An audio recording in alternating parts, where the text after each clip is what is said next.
Сәлеметсіздер ма? Менің тәтті үй каналымның қонақтары. Сіздерді көргеніме өте қуаныштымын. Сіздермен бірге бүгін мен өте бір керемет торт жасағым келіп тұр. Құйылмалы балды торт. Қабыл алыңыздар. Ол үшін бізге осындай кастрюль болғаны жақсы. Кішкене үлкендеу қылып аламыз. Бізде бұл жерде 4 қасық бал, 200 грамм сары май. Отымыздың астын қосамыз. Ондай қатты қызып кетпеу керек. Майымызбен балымыз күйіп кетпеу керек. Жайменен осыны ерітеміз. Және де бізге 4 дана жұмыртқа, 200 грамм қант шекері, сосын 300 грамм ұн керек болады. Бал менен сары майды ертіп аламыз. Жақсылап еру керек. Астын қатты отқа қоймаймыз. Жай баяу отта осылай деп ертіп аламыз.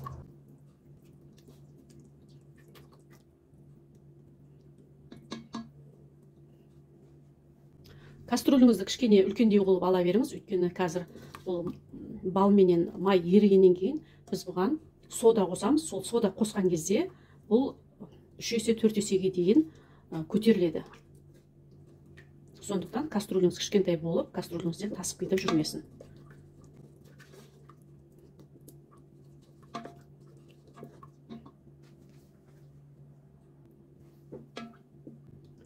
Тек ертіп аламыз, қатты қайнатпаймыз. Бұл майымыз бен балымыз ерігенше біздер қантымыз бен жұмыртқамызды миксерлеп аламыз. Мен бүгін осындай қол миксер аламын.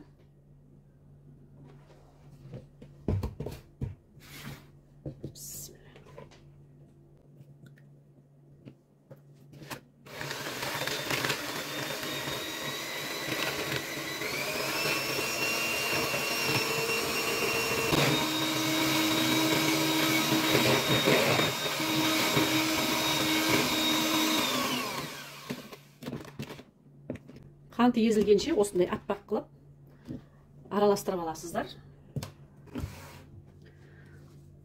Мен 2 қасық ас содасын қостым, жаңағы кадрым түспей қалыпты, кешірім сұраймын.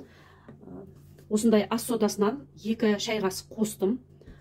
Енді осындай болып майым мен балым көпірді, қараңыздар, қандай цветі де әдемі болды. Енді мен бұны оттан түсіремін. Астын жай басып, соданы салатын кезде астын жай басып қоясыздар. Қараңыздар, әлі де көпіріп әдемі болып жатыр.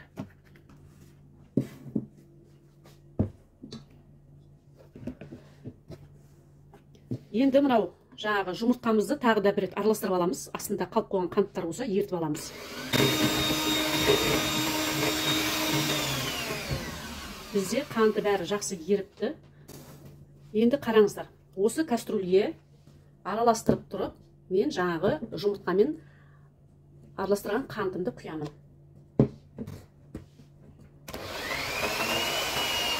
Бірінші жай оборотта.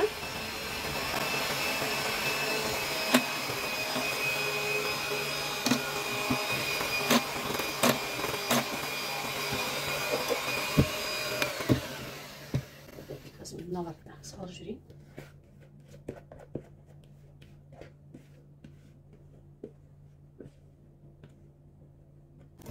Жақсылап араластырып аламыз.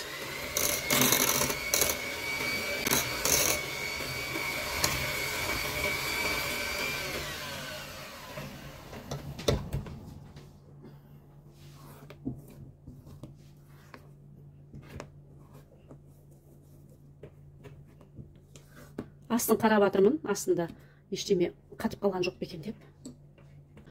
Енді 300 грамм ұнды, бастапқыда бәрін салмаймын, қазір қараймын қаншалықты қою болатынын. Мына жерде 300 грамм, 50 граммдай қалған болар.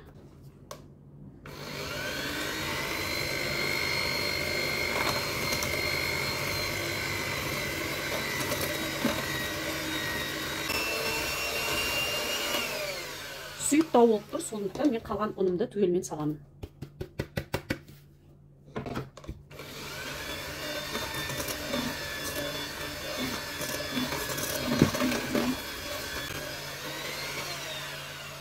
Жақсылап араластырып алдым. Духовкамда 180 градусқа қойып қойдым қыза берсін деп. Енді осындай противеньді дайындап алдым. Пергамент қағазын төсеп, енді осыған өзіміздің сұйықтығымызды құямыз.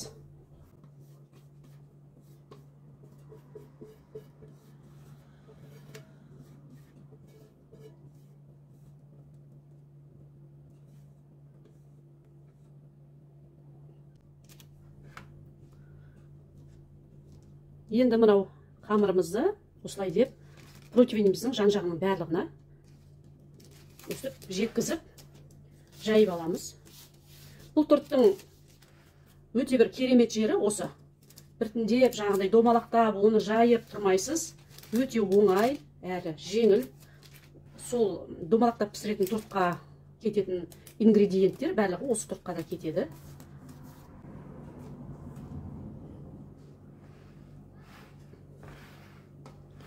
Осы рецептпен жасап қараңыздар. Каналыма подписка жасап, лайк басып отыруды да ұмытпаңыздар.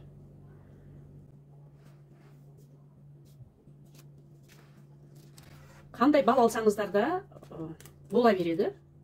Нақты осындай бал ал деп айта алмаймын, өйткені әркімнің жағдайы әрқалай. Менде цветочный бал болды, сол цветочный балды қостым. Менің духовкам дайын болды.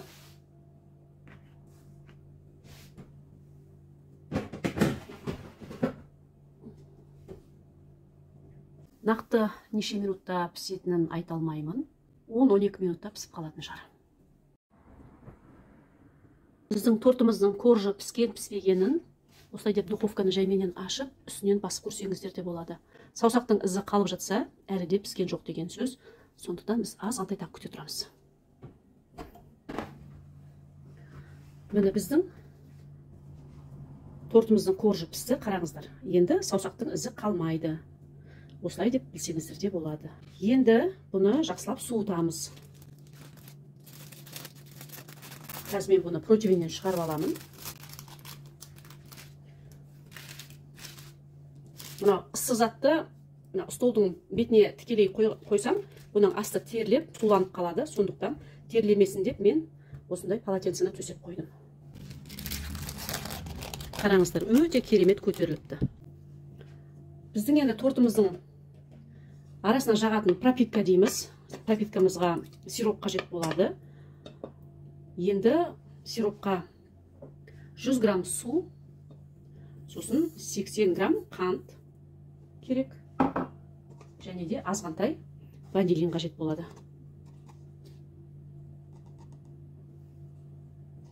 Кішкентай қасықтың ұшымен салсаңыздар да жеткілікті. Осыны қанты езілгенше жақсылап қайнатып аламыз. Міне біздің сиропымыз қайнады. Енді асын сөндіріп, оны да суытуға қойып қоямын. Біздің коржымыз суыды. Әлі де асты кішкене жылылау, сонда да мен бұны кесе берейін. Жұмсақ үлпілдеп тұр. Енді мен бұның шеттерін осылай деп кесіп аламын.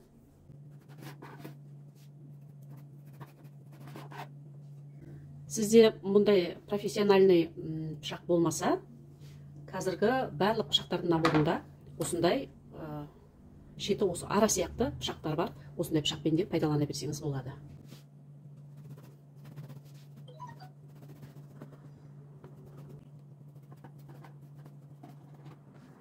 Шетін кесіп алғаннан кейін енді осы екіге бөлеміз. Бәрі бірдей болды. Енді мен әрқайсысын осылай деп ортасынан да бөліп алғым келіп тұр.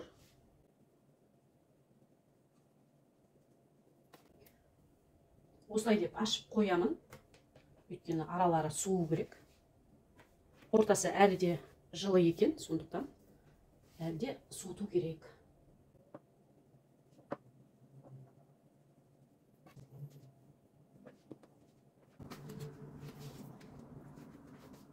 Мен, братла, бұның ішіне бағана қайнатқан сиропымыз бар, сол сиропты жағып шығайын. Бірге суый берсін. Сиропымыз осындай болып қоюланды, азғантай. Енді осыны осылай деп әрбір корждың үстінен жағып шығамыз.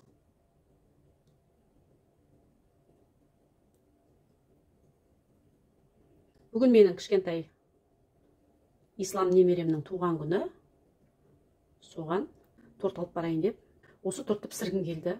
Кешелі бері ойымда болмапты. Басқа бір торт пісіріп, оның үстіне базардан барып, анау-мынау заттарды алып келу ойыма келмепті.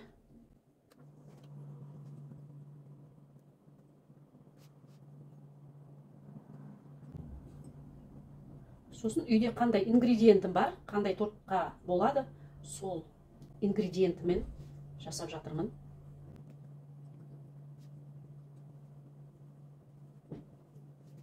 Менің сиропым азғантай жетпей қалды, ештеңе етпейді. Енді бұл корждарым суығанша мен кремімді дайындап аламын. Бізде және осындай кесінділер қалды. Бұлар да бізге керек болады. Торттың жан-жағын жабу керек болады. Соған қазір мен бұны блендерге салып езіп қоямын.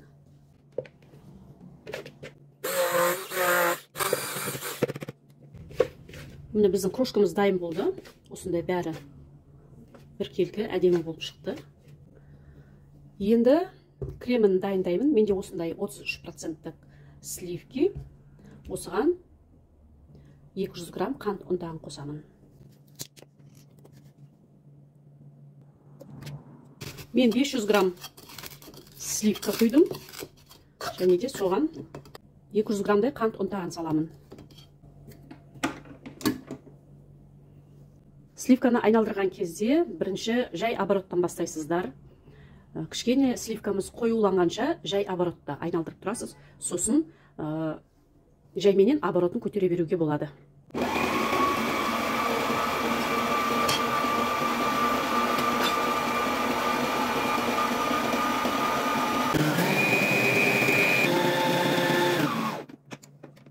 Міне креміміз дайын болды. Қараңыздар, қандай әдемі крем шықты. Жағып қойған сиропымыз өте әдемі болып сіңіп тұр екен.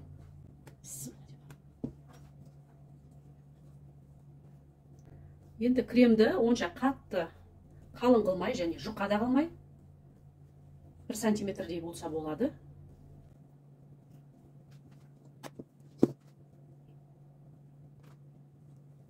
Осылай деп барлық жерде жағып аласыздар. Осы рецептпен жасап жатсаңыздар, комментарий жазып кетуді ұмытпаңыздар. Енді корждарымызды осылай деп бірінің үстіне бірін қойып, кремімізді жағып шыға береміз.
Мінекей, тортымыздың жан-жағының барлығын осылай деп әрлеп алдым.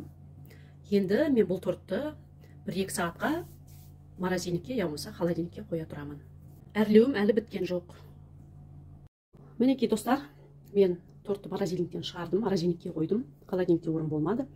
Енді осы торттың бетін әрлеймін. Ол үшін маған осындай азғантай шоколад ертіп осындай қалташаға құйып алдым. Бұл торттың тематикасы Спайдермен. Біздің баламыз осы Спайдерменді өте жақсы көреді.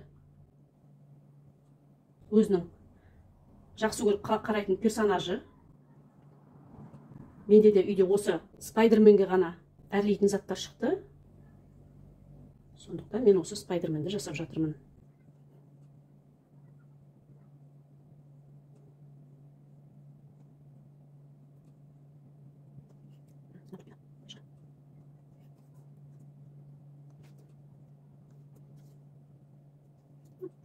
торт жасамағалы көп уақыт болған екен. Сызықтарымды дұрыстап терісінен жасап қойдым. Енді ештеңе етпес ол.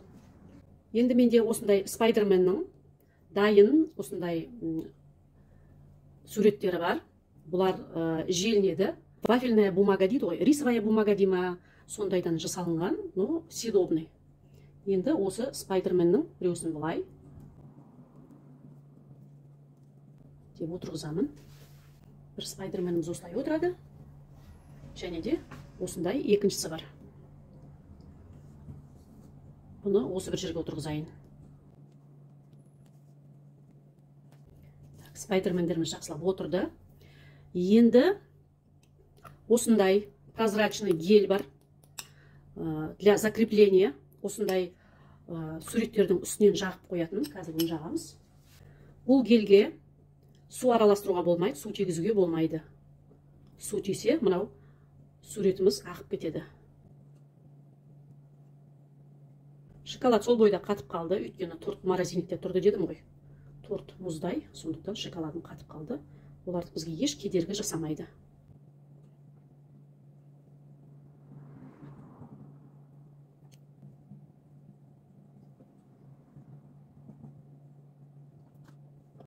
Үйлеріңізден балдардың мерекесіне осындай торттарды өздеріңізде жасасаңыздар болады. Мынандай суреттер осы торттың ингредиенттерін сататын жерлерде болу керек. Сондай жерлерден алынған бұл да. Мен өзім кондитермін. 30 жылдық стажы бар, сондықтан менде бұндай заттар әрдайым болады. Бірақ соңғы кезде мен торт жасаумен айналысып жүрген жоқпын. Үйде бар қалғаны осы заттар екен, осылардан жасап жатқаным. Мінекей, екі Спайдерменімізді осылай деп орналастырып алдық. Мінекей. Енді бағана торттан бізде крем қалды. Сол кремнен тортымның шет-шеттерін әрлейтін боламын.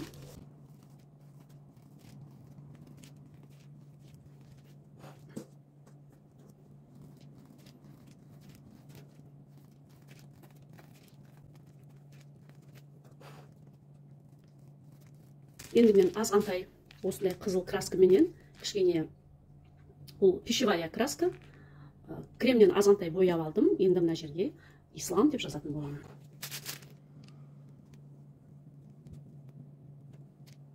Ислам 3 жас. Міне достар, тортымыз дайын болды.